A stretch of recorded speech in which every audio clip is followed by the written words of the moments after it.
A listener called Dan White got in touch with me last week to tell me about it. Well, he can tell you himself in a minute, but in the simplest terms, his daughter had some pretty serious surgery on her spine last year. Scoliosis, as you may know, is curvature of the spine, and it necessitated a new wheelchair.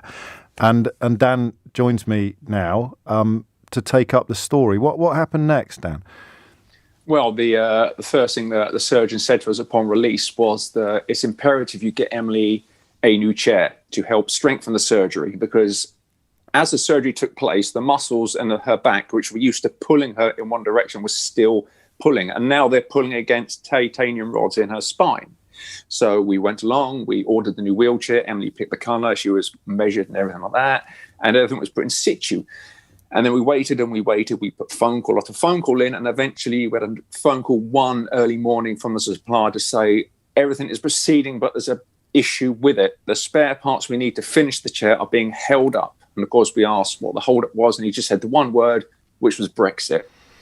And then all my realisations and everything I've been thinking about Brexit was confirmed at that point. So now, yes, actually, her back, her surgery is in danger of being undone because she's stuck in a wheelchair that's not fit for purpose. She's in constant agony purely because spares and essentials needed to fix this chair are being held up across the border by more and more red tape, as you know, James. Well, I do and I don't. Obviously, I'm not as personally invested in it as you are, but I suppose professionally I am. And when we heard about border delays prior to Christmas, it was the case that, I mean, obviously Brexit hadn't kicked in properly prior to Christmas, but some of the bottlenecks, some of the jams were caused by, for example, there being so much unprocessed PPE blocking up the docks. I know that big container ships that were due to land at Tilbury ended up going to Rotterdam instead, because I had a contact who had 2 containers full of kit that he needed for his business that he couldn't get them from Rotterdam into the UK.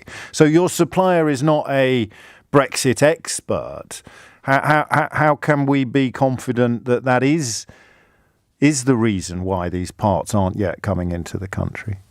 Because when I put this out on Twitter about this thing, I was besieged by fellow parent carers, by fellow disabled members of the community.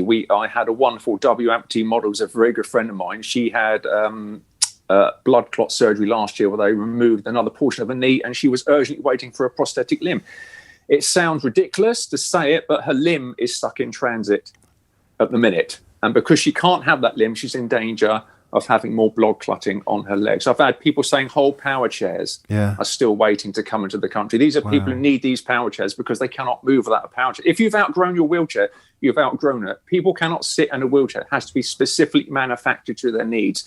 So all the way across, disabled people's organisations have not been at the table when it's come to Brexit negotiations. That includes carers, disabled adults, everyone. No one was part of this negotiation. So it just goes to show the unravelling of it all now is costing people their health, adults and children alike. And a complete absence of impact assessments for this specific field, which leads me to my next question, Dan, which is, is there something specific to medical supplies and medicines that has been thrown into disarray post January the 1st, or are you suffering from the broader problem, which I think the Prime Minister still chooses to describe as teething troubles?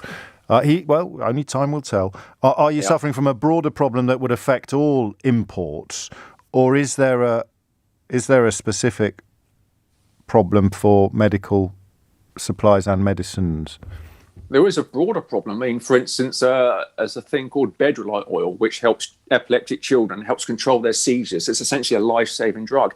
And it was brought up that this wasn't part of the negotiations again. Right. So Boris and his government have had to rush through a set of urgent negotiations with the EU to allow this medication to come in. It's also the same with cancer drugs. I believe some Welsh company had to throw away hundreds of cancer drugs because they couldn't export them as well. What with everything going on. So this is a broader picture. The company, this was reported by the Welsh director of the CBI, I think in a select committee, and he said that the company, which he didn't name, had now moved production to Dublin, which suggests that it's something rather more significant than teething troubles. Have you had any joy with government? Have you had any responses? Have you had, any interest in your plight, in Emily's plight, more pertinently? Forgive me for the humour, but no, Okay. Nothing at all. Well, I think you find with parent carers and young carers even the disabled community themselves, they have very little response from government for any of the plights or issues that they come under. For instance, Justin Tomlinson, the Minister for Disabled People, has been missing in action since COVID started. And with 2 out of 3 victims of COVID suffering from a disability of some variant, this has been unprecedented humanitarian disaster, and he's nowhere to be seen. He's not engaged in conversation. Helen Whatley, I engaged on national television and didn't have an answer for me. It just seems we're hit by a wall of silence. And the question you're asking in the first instance is, can you help me get Emily's wheelchair up and running? Yeah. Can you help all my friends or my other fellow people in the community get what they need, basically just to enjoy a happy life, which should be at the centre of any government's mandate, surely, shouldn't it?